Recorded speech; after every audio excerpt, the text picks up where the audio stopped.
నమస్తే, welcome to Swaraj news. Khammam జిల్లా సత్తుపల్లి మండలం రేజర్ల గ్రామంలో కాంగ్రెస్ పార్టీ ముఖ్య కార్యకర్తల సమావేశం జరిగింది. ఈ కార్యక్రమానికి ముఖ్య అతిథిగా ఎమ్మెల్యే మట్ట రాగమయ్య హాజరయ్యారు. ఈ సందర్భంగా ఎమ్మెల్యే ఆధ్వర్యంలో వివిధ పార్టీల నుంచి సుమారు 40 కుటుంబాలు కాంగ్రెస్ పార్టీ కండువా ఆహ్వానించారు. ఈ సందర్భంగా ఎమ్మెల్యే మాట్లాడుతూ, అసెంబ్లీలో నన్ను ఏ రకంగా అయితే గెలిపించారో ఇప్పుడు మన పార్లమెంట్ అభ్యర్థి రామసహాయం రఘురామరెడ్డి అత్యధిక మెజారిటీతో గెలిపించాలని, కాంగ్రెస్ పార్టీ ప్రవేశపెట్టిన అభివృద్ధి ఫలాలను అందిపుచ్చుకోవాలంటే కాంగ్రెస్ పార్టీని గెలిపించే విధంగా కృషి చేయాలని తెలిపారు. ఈ కార్యక్రమంలో కాంగ్రెస్ పార్టీ నాయకుడు మట్టా దయానంద్, బీసీ సంఘం నేత నారాయణ వరపు శ్రీనివాస్, కాంగ్రెస్ నాయకులు కార్యకర్తలు పాల్గొన్నారు. కాంగ్రెస్ అభిమానులకు కార్యకర్తలకు అందరికీ హృదయపూర్వక నమస్కారాలు. మరి ఈ సమావేశం ముఖ్య ఉద్దేశం మీ అందరికీ తెలుసు. మరి రాబోయే 13వ తారీఖు మనకి ఎలక్షన్స్ జరగబోతున్నాయి.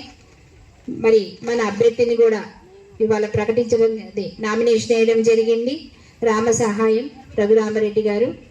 మరి వారు కూడా ఎంతో విశాల హృదయులు. వాళ్ళ ఫ్యామిలీ వాళ్ళు చెప్పారు, ఆయన కాలేజెస్కి, స్కూల్స్కి, హాస్పిటల్స్కి, తర్వాత మరి పోలీస్ స్టేషన్కి, ఎంఆర్ఓ ఆఫీస్కి, ఇట్లా వాళ్ళ భూములన్నీ కూడా వాళ్ళ ఊళ్ళో ఉన్నాయన్నీ కూడా వాళ్ళు డొనేట్ చేయడం జరిగింది. అలాగే అదే సేవలు కొనసాగిస్తూ వస్తున్నారు.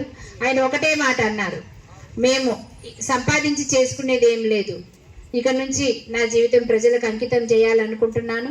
ఒక్క అవకాశం ఇస్తే ఖమ్మం జిల్లాని నేను ఒక మోడల్ నియోజకవర్గంగా తీర్చిదిద్దుతాను, కనుక నన్ను ఒక్క అవకాశం ఇచ్చి పార్లమెంటుకు పంపించండి అని ఆయన ఇవాళ అడగడం జరిగింది. మరి మీరు ఏ విధంగా అయితే మా మీద నమ్మకం ఉంచి మమ్మల్ని ఇవాళ అసెంబ్లీ పంపించారో, అదేవిధంగా మరి ఆయన మీద కూడా మనం ఒక అవకాశం ఇచ్చి ఆయన మీద నమ్మకం ఉంచి పార్లమెంటుకు పంపిస్తే మాతో